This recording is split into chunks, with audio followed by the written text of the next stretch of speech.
السلام عليكم ورحمة الله وبركاته.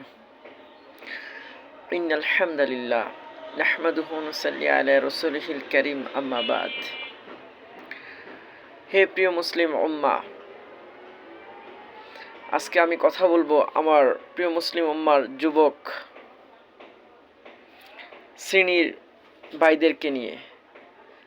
আজকে যদি আমরা যুবক শ্রেণীর ভাইয়েরা চিন্তা করি যে আমরা সমস্ত ফায়সাতকে ছেড়ে দেব, সমস্ত খারাপ কাজকে ছেড়ে দেব, আমরা ওয়াদাবদ্ধ হব, আমরা প্রতিজ্ঞাবদ্ধ হব যে আমরা আর কখনো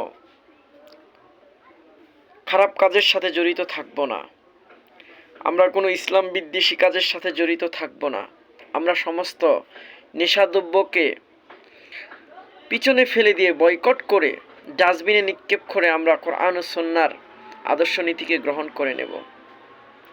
রাসূল সাল্লাল্লাহু আলাইহি সাল্লাম এই যুব সম্প্রদায়টাকে অনেক ভালোবেসেছিলেন। আবু বকর, হযরত ওমর রাদিয়াল্লাহু তাআলা আনহু, আলী রাদিয়াল্লাহু তাআলা আনহু, ওনারা ছিলেন যুবক তরুণ। খালিদ বিন ওয়ালিদ রাদিয়াল্লাহু তাআলা আনহু, ওনারা ছিলেন যুবক তরুণ। এই যুবকদের, এই তরুণদের হাত ধরেই তো মদিনাতে ইসলামী জাগরণ তৈরি হয়েছিল, ইসলামী স্টেট কায়েম হয়েছিল। তাহলে কেন আজকে আমরা মুসলিম যুবকরা, তরুণরা অজানা পথে হারিয়ে যাচ্ছি?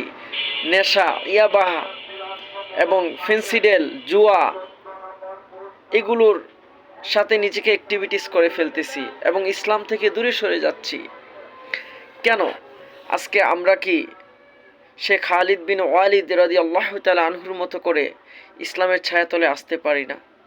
আমরা কি যুগের তারেক বিন জিহাদ, মোহাম্মদ বিন কাসেম হতে পারি না? হে যুবক, এই দুনিয়ার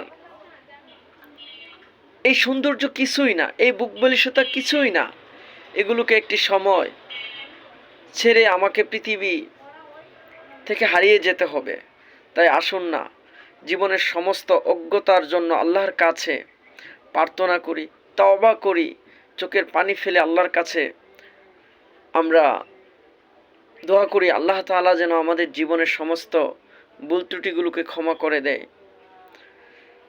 ওমা আলাইনা ইল্লাল বালাদ। আসসালামু আলাইকুম ওয়া রাহমাতুল্লাহ।